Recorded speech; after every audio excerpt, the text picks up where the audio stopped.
Conservatives are getting better at comedy, folks, and it's starting to make the left nervous. The Daily Wire's Jeremy Boring, which is a really appropriate name for this guy, has just produced a film. It's a movie about a down on his luck high school basketball coach who will do anything to win. In this case, it means leading his team of men to don wigs and brutally dominate in multiple women's sports. All right, so earlier we were talking about conservatives and how conservatives like to joke around, often inappropriate levels, but while it might be true that hanging out with your conservative buddies, you guys can have a good time, you guys can tell jokes, and no one's going to get overly sensitive on it.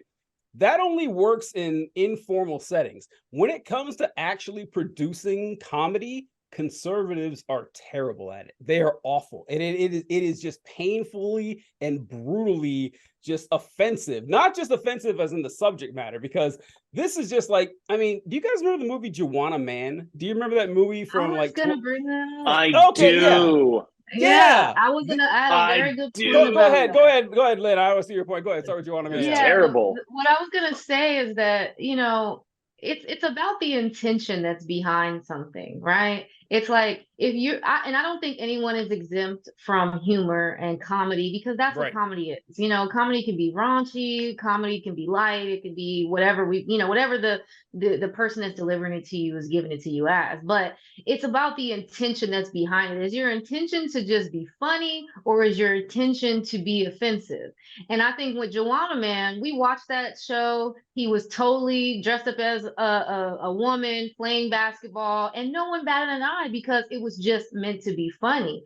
But the way that looking at that trailer and like just looking at the discord around the trailer, I'm like, this is kind of, even in how they present it as a comedy, it to me it's meant to be offensive as opposed to just funny. You can be funny without intending to offend anybody, and just being, like you said, laughing and just having that moment with your friends and just saying this is funny, because no one's exempt. And this is coming from someone that, like I am the B in the LGBTQ, and I just feel like, everyone can get a laugh. You could talk about gays, you can talk about queers, you could talk about, whatever. You could talk about trans people. I don't think they're exempt from jokes. Mm-hmm. But at the end of the day, it can't be, your intention can't be to offend. It just to be funny, just like anything else. We have Black jokes, we have Jew jokes, we have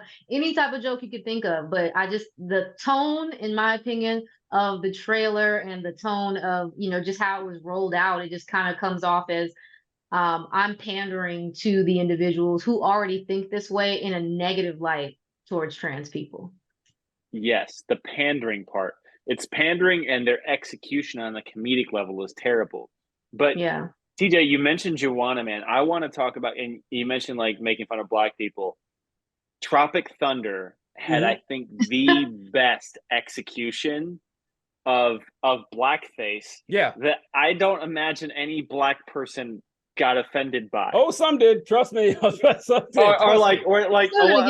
many. The ones, at least every single Black person I've talked to thought it was hilarious.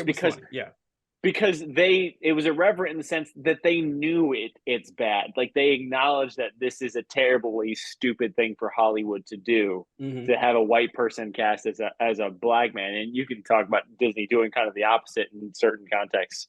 That's another topic too. But I think Tropic Thunder did an excellent job of making it funny, with the idea not being trying to be racist or be offensive to Black people. But when I watched this trailer, and I saw this the other day, actually, even before I knew about the topics coming out, I just thought, like, this is going to be so terribly corny. And it's literally just a filmed version of their talking points. Right. Exactly. And with terrible acting and terrible execution. And they added Ben Shapiro in there, which Matt Walsh is in it too. Yeah, Matt Walsh is in it. Yes. And I mean, the topic of trans spaces, trans sports and things like that, that's we can potentially get into that. But if we're talking just about the execution of a conservative comedy meant to offend, this is just absolute garbage. So Dan, you actually mentioned two things there that set up my points perfectly. But first, I would like to say that I'll never get Daily Wire Plus, but if I have the opportunity to watch this, I want to watch Ben Shapiro specifically. The only part of the trailer that I was like, that sounded interesting, was Ben Shapiro playing the ref. I think there's a lot of comedic potential in Ben Shapiro as a referee. If they fuck that up, oh my God, Ben Shapiro as a ref would be great. Like that's it's like gonna be good comedy right there. That could be really funny. Yeah, good. It's good reusable. It's reusable content. Yes. At the very least, we can get some memes out of it. But the things I wanted to piggyback off of that you just said, because they were what I wanted to say originally. One is the direction you're punching when you're making comedy, and the other is what you kind of mentioned. Disney does this in the opposite direction too, and I will explain. So the direction you're punching, I think that Tropic Thunder is the perfect example. The blackface in Tropic Thunder, the joke wasn't, haha, look at the white guy acting like a black guy. Like that wasn't the joke. If that was the joke, it would have been a bad joke and it would have been very offensive. The joke was a commentary on the use of blackface in Hollywood, on method acting, on all of these different things at the same time. That was the joke, as well as it also played into the character.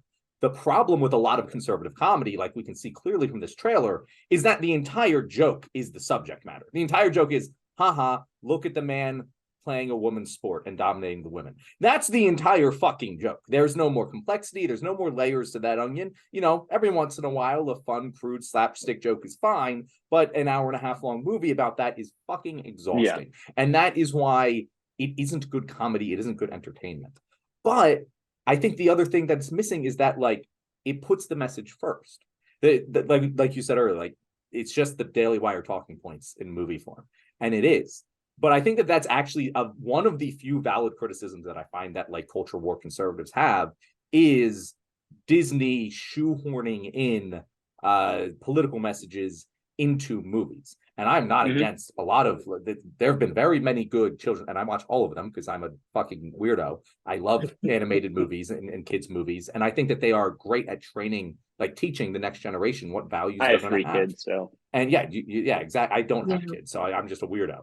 But I'm a film major. I watch a shitload of film. So, but the point here is, they do it in the opposite direction. They put the message first, and they don't fill in the blank. And the Daily Wire criticizes this all the time. It's I felt like Turning Red versus Encanto, I felt like did this a lot.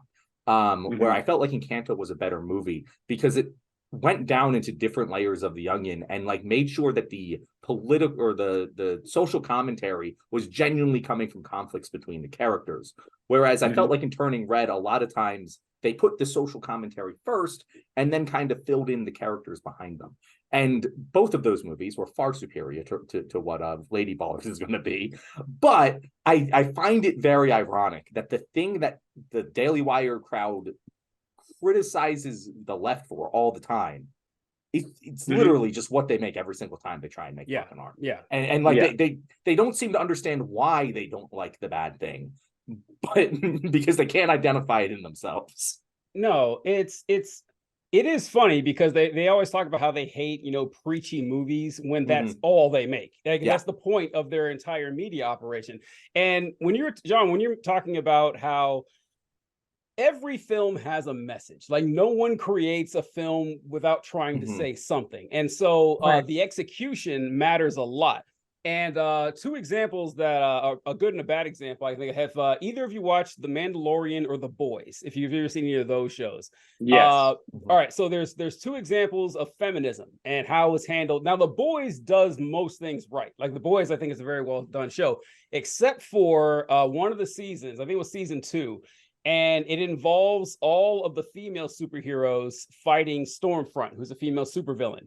And they like in the Avengers, when all the female superheroes are standing around protecting Peter Parker, and it's just heavy hand over fist, and they're like, girls get it done. And it's so corny and so cheesy and right in your face. The Mandalorian, however, at the end of season 2, there's a scene that takes place right before Luke Skywalker shows up.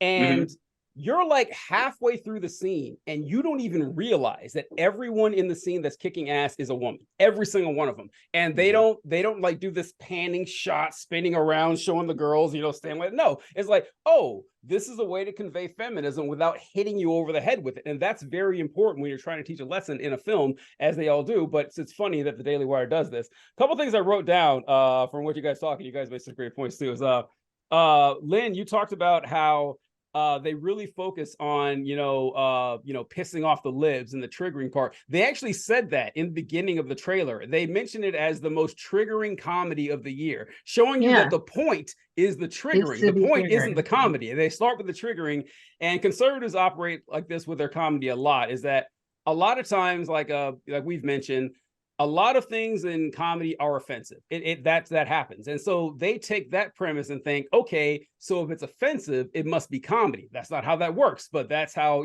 conservatives operate. And Dan, you talked about people doing things in reverse. And one of the examples I thought of, this wasn't a comedy, but Patrick Stewart back in the 90s played Othello in a play that he produced. Now, for those of you who aren't familiar with Othello, it's a Shakespeare play in which the antagonist, Othello, is black, and he's a general in Italy, I believe, and everyone around him is white. He's the only black person in the play. And Patrick Stewart played Othello, a white man, but the rest of the cast was black. It was a reverse Othello. And so it was a pretty clever thing at the time. I don't know if it would fly today, but it was a pretty clever thing that, he did trying to like make a statement on it. So there are interesting ways you can do it, but your target matters. And like you with Tropic Thunder, the joke wasn't, oh, look how goofy black people are. The joke is, oh, look how goofy it is to have a white person pretend he's black to try to make money. Like that was their target. And one thing that all three of you mentioned was that this movie panders to Daily Wire talking points.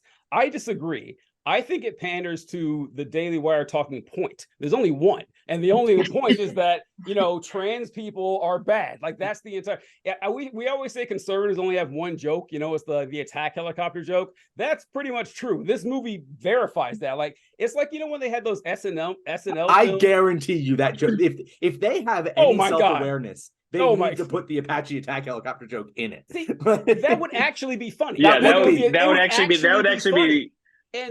be good. And it's why I'm actually pretty confident they are going to fuck it up with the Ben Shapiro as a ref thing, because that is so true, John. Like, there would be so much legitimate comedy and Ben Shapiro being a whiny ass ref, calling ticky-tack fouls, making up.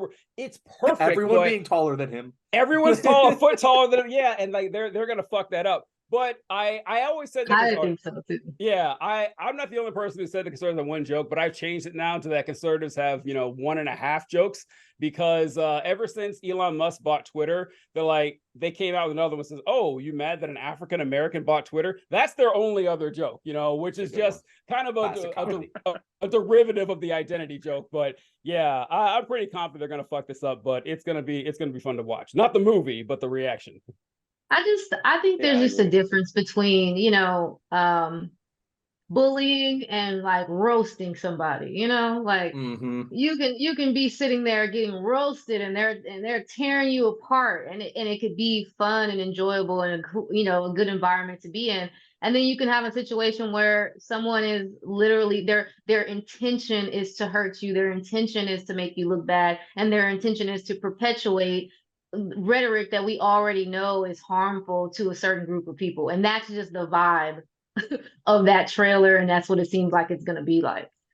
It's funny that the intention of it is so important, because vital. It's not like you can't make movies about like men dressing as women, trans people. Like, look at fucking Mrs. Doubtfire. Look at The Birdcage. Yeah, Mrs. Doubtfire. There's so many good, funny movies that aren't punching down and making the joke, intentionally making the joke that trans people are somehow less than, right? Yeah. That isn't the joke in these movies. There's plenty of fun comedy that you could have a legitimately really funny comedy about a trans girl on a sports team and have all of the awkward situations that come up. She's the man. like, I guess it's the reverse there, but like still, like there is plenty of comedy in these Mulan situations. is full of tons of comedy. Yeah, and like it is one of the even the oldest, song "Be a Man." Yeah, it's genuinely one of the oldest jokes. Gender like, reversal I wonder, roles, you know. I wonder, did they involve a trans person? Okay. In the discussion, right? What trans person would have willingly done it? I'm just saying, you know, there are trans people that are comedians. I see them all the time. They're hilarious. And conservatives. But, you know, yeah, exactly. there's trans conservative, yeah. Bring these people into the room when you're writing it to make it lighter, to say, hey, But maybe you don't want to say it that way. Say it that's this way, the but point. we go back to the intention. Yeah, the point's not to be funny. The point is to shit on a minority group. That's the point what they're going for.